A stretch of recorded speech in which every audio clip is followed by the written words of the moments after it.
Hello dear students. मेरा नाम अनिल कुमार श्रीवास्तव है।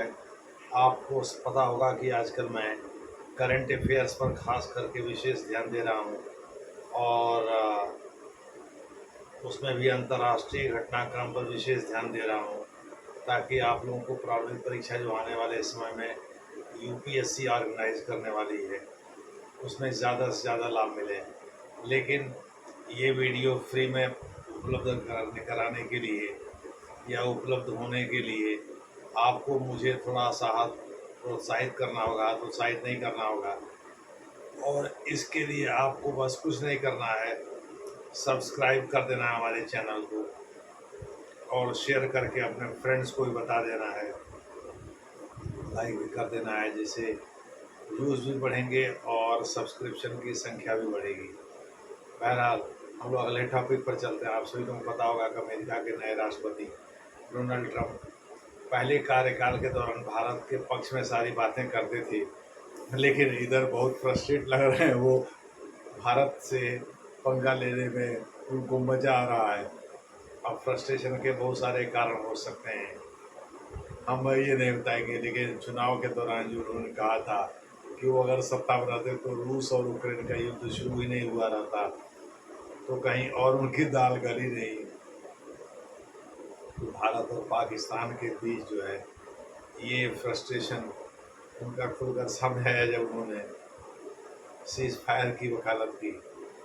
और मुझे नहीं लगता पर्दे के पीछे क्या हुआ, किस तरह की बात हुई।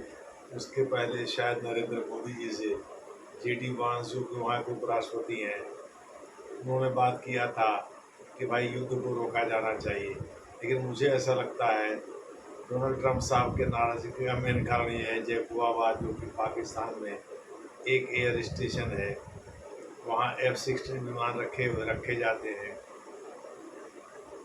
उसको भारत ने अपने ब्रह्मोस मिसाइल से काफ़ी क्षति पहुंचाई थी। मुझे लग रहा है डोनाल्ड ट्रंप साहब इसीलिए भारत से चिढ़े हुए हैं, नाराज हुए हैं। और 1970 के दशक में जब चीन से सस्ता लेबर लेकर के अमेरिका में, चूँकि लेबर की कमी थी, आप कह सकते हैं कि इंसान ही कम थे, तो रिचर्ड निक्सन ने जो पॉलिसी अपनाई वो भी रिपब्लिकन प्रेसिडेंट थे। और तो रिचर्ड निक्सन के तर्ज पर ये चल रहा है। उस समय के जो विदेश मंत्री थे उन्होंने श्रीमती इंदिरा गांधी को कोल्ड ब्लडेड लेडी तक कह दिया था। तो मुझे लग रहा है कि रिचर्ड निक्सन साहब के तर्ज पर डोनाल्ड ट्रंप साहब काम कर रहे हैं, क्योंकि ये भी व्यापार को बहुत बढ़ावा देते हैं, बहुत तरजीह देते हैं।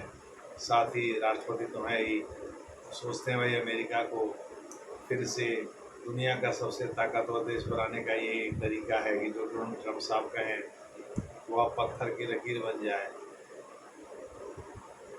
और पूरी दुनिया उसको फॉलो करने में लग जाए। लेकिन सच्चाई यही है कि भारत और पाकिस्तान के बीच उन्होंने देखा, सॉफ्ट लाइन देखा और सोचा कि उन्हें इसी पर प्रहार करें। जैसा हम चाहेंगे वैसे हो जाएगा, क्योंकि पाकिस्तान में तीन ही लोगों की अभी भी चलती है। एक तो चलती है अमेरिका की, एक चलती है वहाँ के आदमी की, एक चलती है अल्लाह की, ट्रिपल ए चलता है आज भी वहाँ पाकिस्तान में। पुरानी कहावत है, बहुत सारे मेजर या जनरल जो सेना के लोग हैं, लोग यहाँ तक कहते हैं कि भाई ऐसा है, पूरी दुनिया में किसी देश की आर्मी होती है, लेकिन पाकिस्तान एक ऐसा देश है जहाँ सेना का देश है। यानी पूरी दुनिया में देश की सेना होती है, लेकिन पाकिस्तान में सेना का देश है। देश से सेना नहीं है, सेना से देश है वहाँ। यानी सेना को देश के ऊपर प्राथमिकता दी जाती है। तभी तो आसिम मुनीर को फील्ड मार्शल बनाया है। बहरहाल आप लोगों को पता होगा कि डोनाल्ड ट्रंप साहब जो है अभी कुछ दिन पहले मिडिल ईस्ट, यानी जिसको वो लोग वेस्ट कहते हैं, वेस्ट एशिया, वहाँ वो यात्रा पर गए थे। मिडिल ईस्ट हम लोग मिडिल ईस्ट ही कहते हैं, मिडिल वेस्ट नहीं कहते हैं। दूसरे शब्दों में हम लोगों के लिए वो मध्य पूर्व है, उनके लिए मध्य पश्चिम है।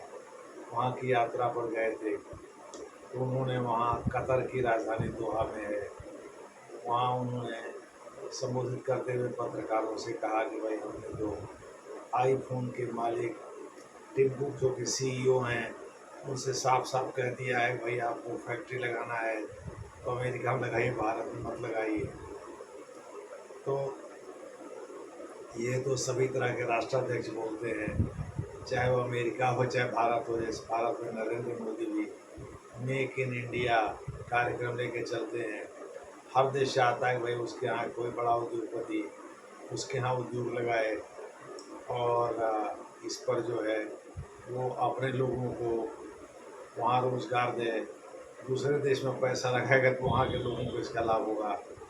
तो अमेरिकी राष्ट्रपति ने यहाँ तक आईफोन के निर्माता को धमकी दे दिया कि अगर आप भारत में फैक्ट्री लगाएंगे तो 25 अमेरिका में एंट्री के समय एंट्री पॉइंट पर 25% टैरिफ लग जाएगा और आपका सामान महंगा हो जाएगा।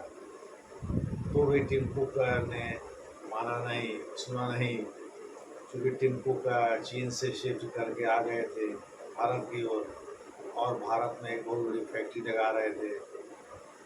तो इसी बीच आईफोन की सहयोगी कंपनी फॉक्सकॉन जो कि दुनिया में सस्ते चिप्स बनाने के लिए मशहूर है, एक्चुअली ये ताइवान आधारित एक कंपनी है।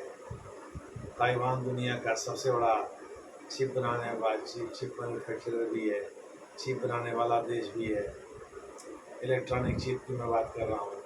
तो फॉक्सकॉन मुद्दा जो है ताइवान से ही अपना कारोबार करती रही है। तो फॉक्सकॉन ने एप्पल की सहयोगी है, उसने भारत में 12,500 करोड़ रुपए, कोई 12,700 करोड़ रुपए की बात करता है, कहीं कहीं 13,000 करोड़, तो मोटा मोटी 13,000 करोड़ रुपये मानिए, हालांकि 12,500 से ऊपर ही है।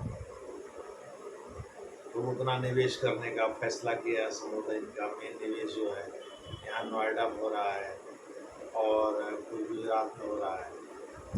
12,500 से ऊपर, यानी मोटा मोटी आप मान के चलिए 13,000 करोड़ रुपये कब तो होते नहीं हैं, इतना निवेश करने का फैसला किया है।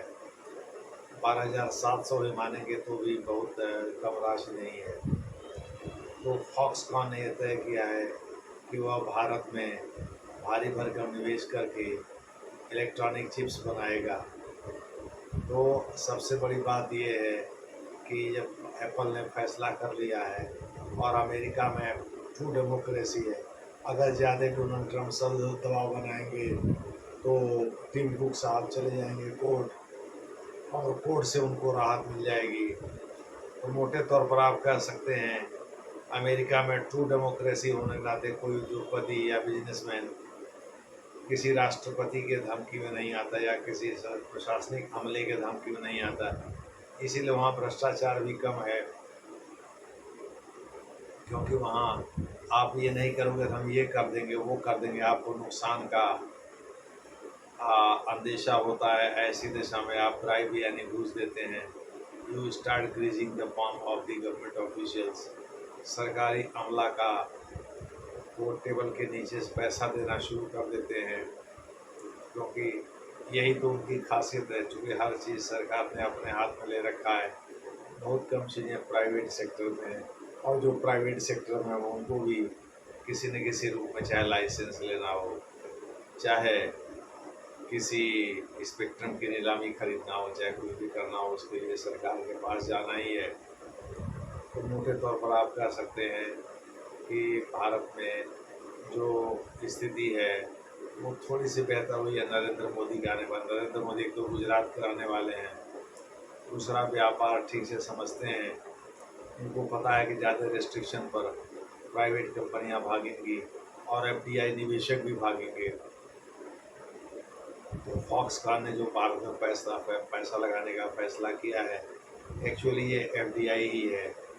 नरेंद्र मोदी इसको प्रमोट करना चाहते हैं। देखते हैं आगे क्या होता है, जैसा होगा वैसा आपको बताया जाएगा। धन्यवाद।